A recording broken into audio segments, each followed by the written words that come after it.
Today I'm going to try and rescue a club in a very different way under very different circumstances. This club are in serious financial trouble. In fact, it's gone beyond that. Last season in Serie B, a 4-point deduction ended up relegating Brescia in 18th. But it got worse as more financial problems meant that they actually got expelled from Serie C. They won't even play in that this year. Devastating news indeed, but there is hope for a revival of Brescia coming back to Serie C. Watch this space. And that's where we come in this alternative reality.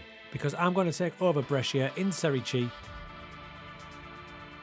basically starting from scratch like a brand new club. And using the Moneyball approach, we're going to eliminate that debt, get this team back to Serie A, and actually get them making money.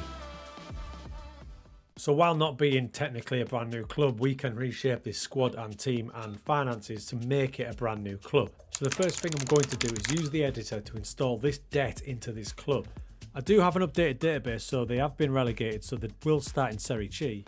But the finance situation is far better than it is in real life, so we're going to sort this out. A quick Google search showed me the debt, and I was able to implement that into Football Manager, so now we are in big time trouble, just like they are, or were in real life. So I've progressed on a bit. It's now the 11th of August, and you may notice the squad is a lot smaller than it was when I started. That's because everybody out of contract was either let go for free or released, and that included some top senior players that would have been a big part of the season. So what's that done is it's left me with a variety of players that just aren't very good. You can see that by their ability levels, the coach reports. I mean, this guy's going to be my starting right back. And their overall values. It's not great, is it?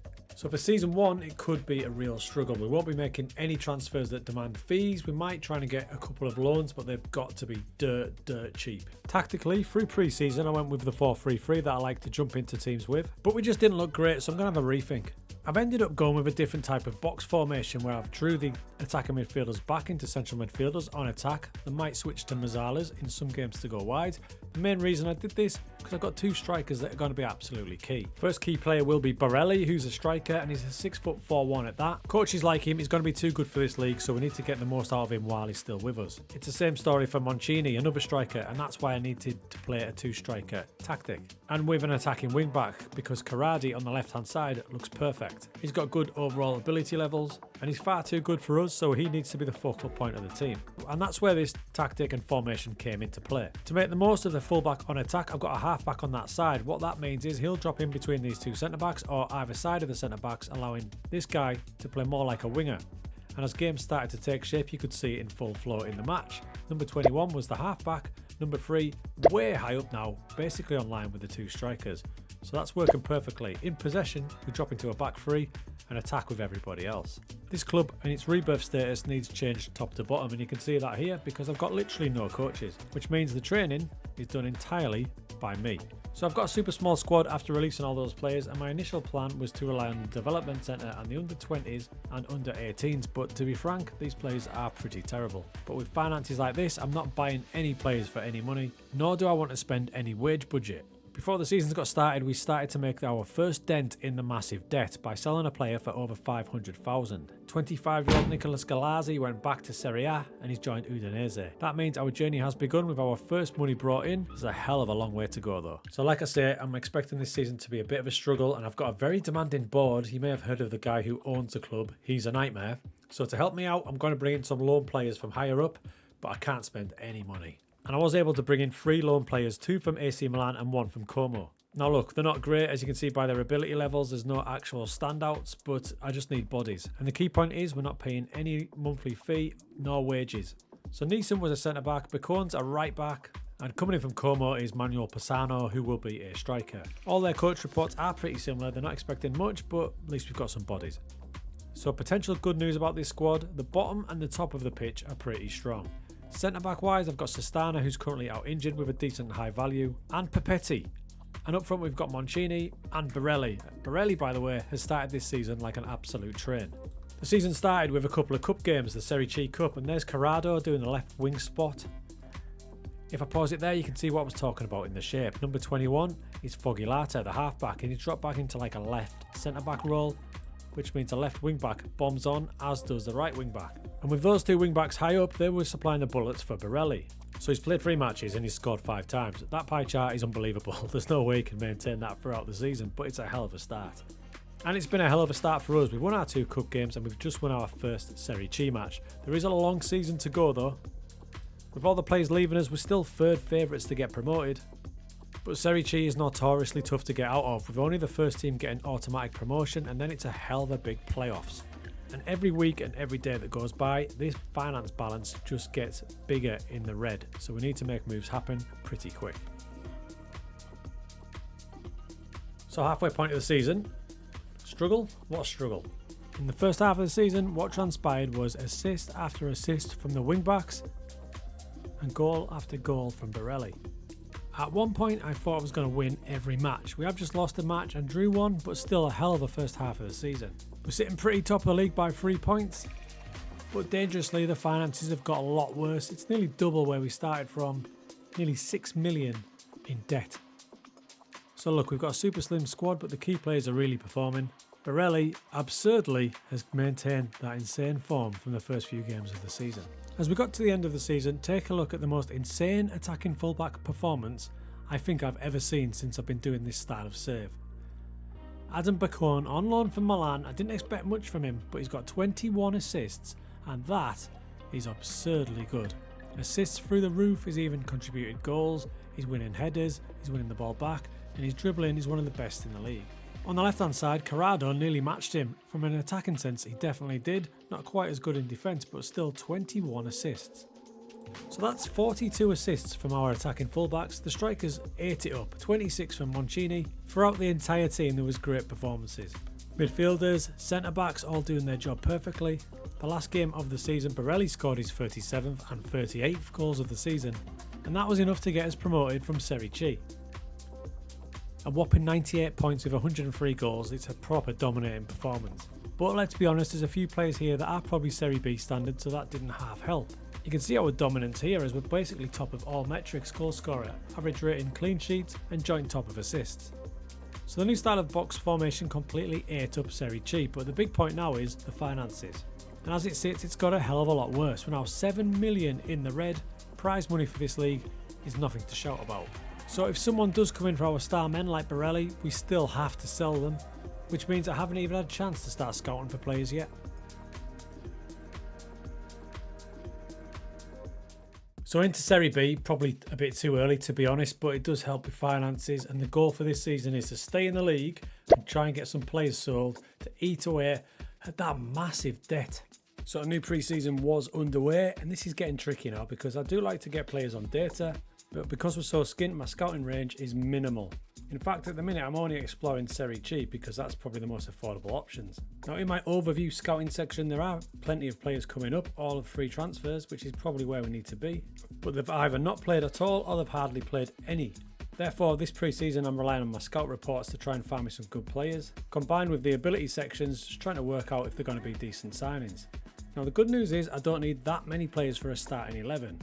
A centre-back, a right full-back and an attacking midfielder, and that's probably it. What I do need is players that are capable of filling the bench. That is if all my players don't leave, such as Borelli, because if he leaves it'll be a bit of a disaster. Annoyingly, star centre-back Andrea Sistana was leaving, and even more annoyingly, he was going for free to Saudi. We've missed out on a big transfer fee there. And the absolutely fantastic Adam Bacone, we can't get him again next season. Milan want him to go somewhere else. In better news, I have managed to score some signings that will bulk the squad up big time. Now a lot of these players are youngsters such as Bozalan, so the level they've been playing at is hard to judge. He was playing for the AC Milan youth team, but he does look like he'll be a solid backup player for our left back. And for right back, I managed to get a player in Patrick Suter, who had a really good scout report and should be good for this level. And last season playing in Switzerland, he did pretty well. Other pickups were purely done with the squad in mind, and there was a few with an eye on the future. I planned to bring these boys in and then send them out on loan. But there was time for one more shock signing. Look, I couldn't turn this down. 36-year-old Mario Balotelli is going to come in as an impact sub. Fast forward a month and all those players are locked in. I'm actually quite happy with my starting 11. Although we are expected to struggle in the pre-season odds, down in 14th at 50-1, but I just need to survive this season. And in the transfers we paid zero, I will look to get a couple of loans in to bulk out the squad. Annoyingly though, we didn't bring any money in either, as most players just left after their contracts ran out. So we're still left with that one player sale, which has gone up incidentally to 700,000 based on appearances. For some reason, Avatar me looked really depressed about this season, but there was no need to be. Our first away game was a tough looking away game at title favourites Torino, but our system worked perfectly. The left wing back Corrado, who we've managed to keep hold of, bombed forward, with all the other players backing him up. You find Borelli, bang. The onslaught continued, Torino could not deal with us and we got our best performance yet since we took charge. What followed was a stunning start to our debut season in Serie B, only losing a couple of matches. And at the halfway point of the season, we shocked everyone, including myself, by sitting top of the league with 43 points, just clear of Torino. The step up has proved no problem for Borelli, who has 16 goals in 20 matches and he's continued his insane form. As we went into the second half of the season, it was a bit tougher, but we were still doing really well. And the right back we signed from Switzerland, Suter, was having a great season with 13 assists. Problem is, he got injured in March, and which has derailed us a bit. He's out for the season. With our attacking play dominated by our fullbacks, that's a huge blow, and you can see here, in almost every metric, he was the best in the league. After a mad 5-5 draw on the last game of the season, we end up finishing third in the table, just 4 points off automatic promotion. It was so close, but we're now jumping to the playoffs. The boys have had a great season with Borelli yet again top scorer with 29. The highest average rating was our boy Suter, followed by our left back, so it shows how dominant them two are in this tactic. In the playoff first round, we comfortably made it past Reggiana with Mario Balotelli scoring his first and only goals for us. He was playing up front because I got a massive injury to our key man. 30-goal striker Borelli got injured in the playoffs, he misses the season.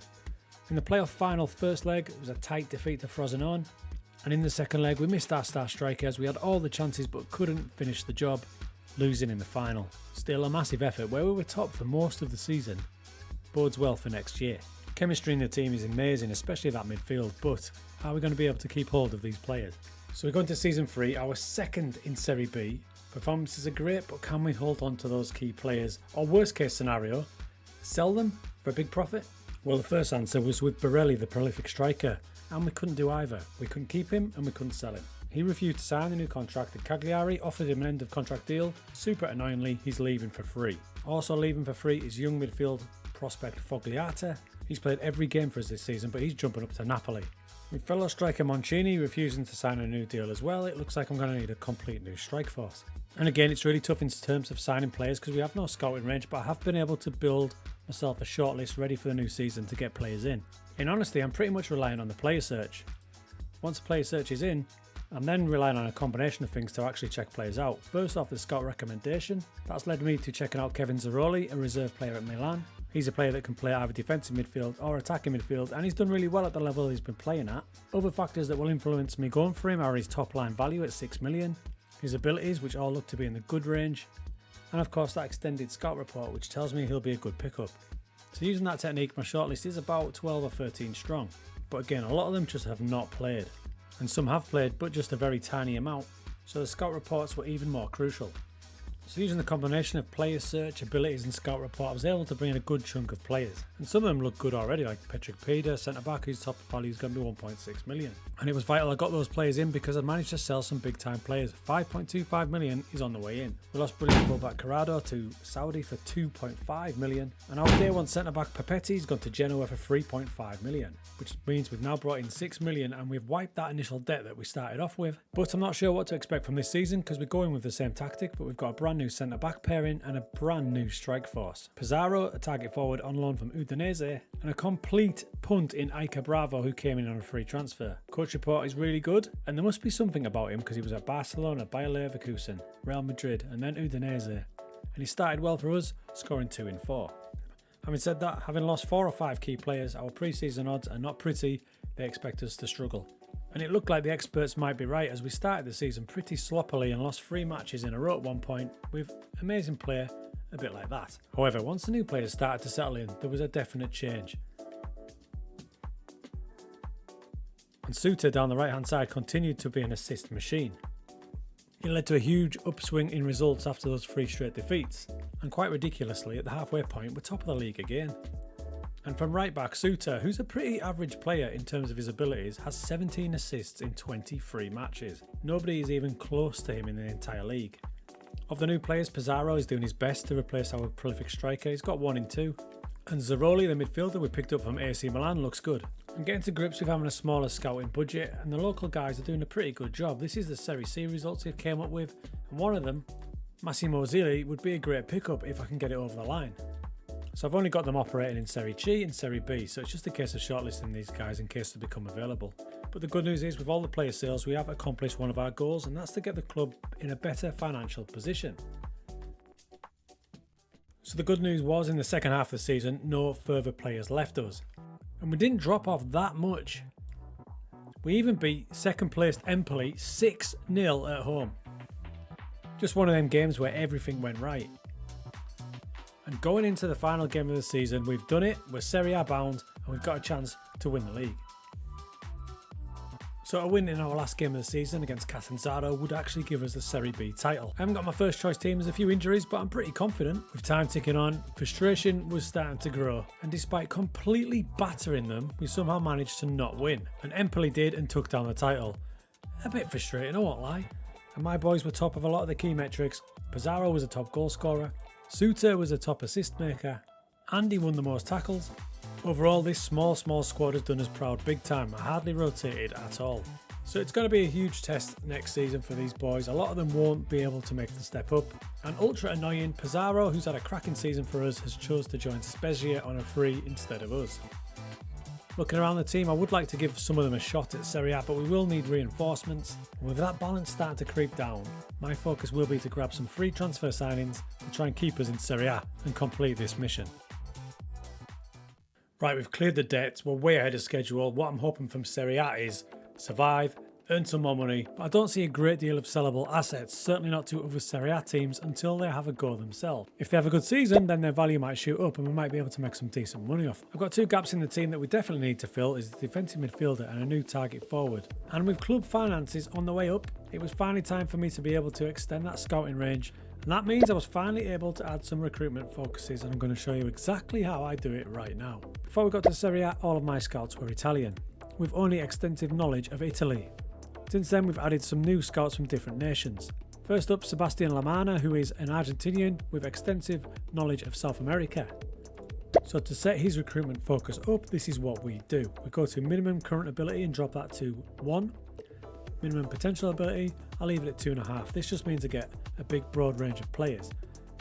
Pop in the area, so it's South America, so he's going to cover all of South America. Priority, ongoing. Make sure you do that, otherwise these recruitment focuses will just disappear. And then the assign scout section, untick assign any scouts and choose the guy that you want to send there. Now sometimes straight away he'll come in with some suggestions, or it might take a couple of weeks. I did the same thing with my scout from France, Andrea, mostly because he's got extensive knowledge of areas of Africa as well. So I created an African focus, same way as the South American one. The area is Africa, it's ongoing, change the minimum ability and make sure he is the assigned scout. Now I've just done that, there's no recommendations yet, sometimes they take a little bit longer, but we'll check back in later on and see what he's came up with. Just this minute I've created the Southeast European one for my scout Goran. Goran's got extensive knowledge of Croatia, Bosnia, Albania, so it seemed like a good area to send him. Exactly the same setup as the other two, and he's actually came back with a recommendation straight away. Only 17 years old, no data to see, but look at his abilities, so he looks like he'll be a good option. When you go to the scout report, because he's got knowledge of him, you can see pretty much what he thinks of him already. So that's my recruitment focuses. We'll focus on those a bit later on when they bring up some more results. In the meantime, I was able to secure a lot of free transfer signings to bulk out the squad for the season. They'll probably mostly start on the bench, but Matteo Pellegrino might be my new starting target forward. He's playing his football in the Spanish second division, but for a target forward, he's got everything I probably need. We're not far from the start of the season in what's going to be a toughie. And you can see that with the pre-season odds, and that has us at 800 to 1. We've moved forward in time a little bit, so I thought I'd show you the recruitment focus and how it's affected things. South America, he's flying. You can see he's got 9 recommendations there, 9 near matches, most of which were just cancelled off because they were too old, and 3 in progress. And you can see the recommendations coming in. So much so that I actually bought and paid money for one of his suggestions. 18-year-old centre-back Roger Rio. He already ranks him as a decent Serie A player that could still improve still further.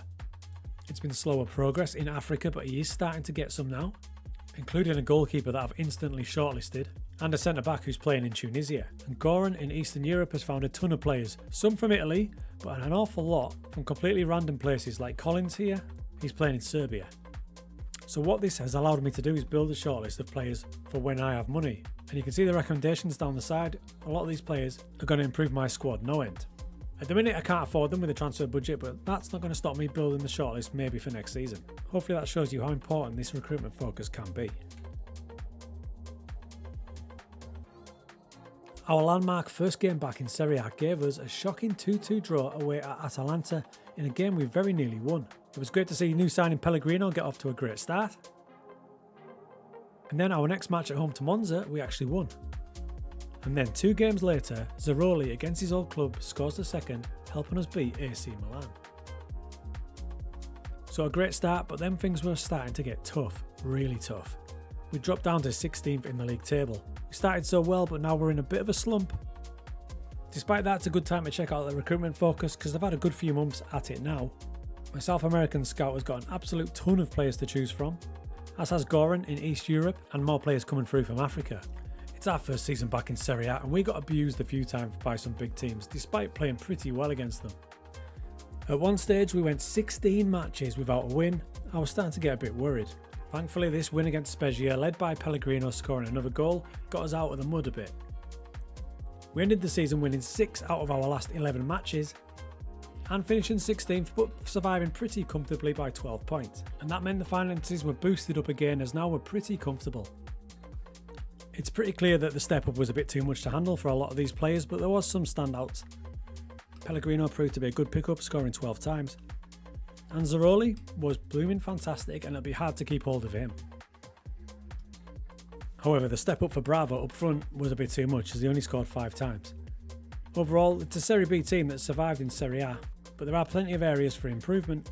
But at the end of the day, we did it. We got Brescia back to Serie A, and more importantly, got them financially secure. So we accomplished our initial goal, get Brescia back to Serie A and wipe out that debt and get them actually running like a proper football club. Question now is, can we get them that little bit higher?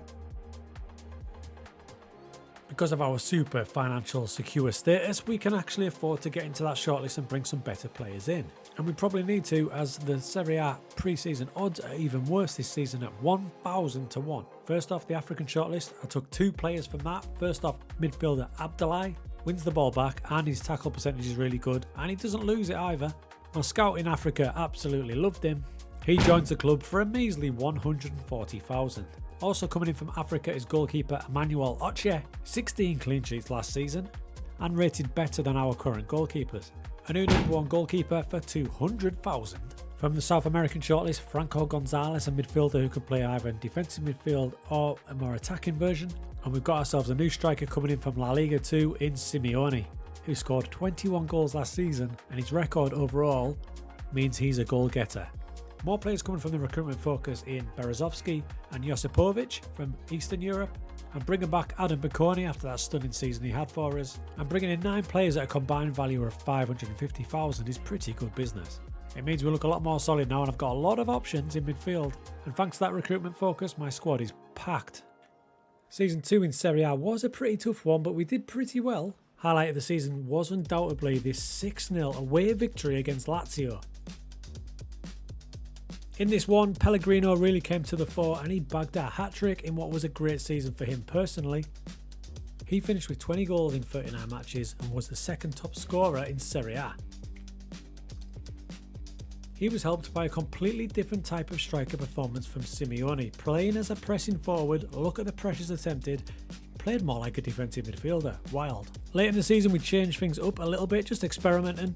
We finished the season with a 4-3-3, but overall great progress was made as Brescia are now comfortably a top half team, finishing 9th.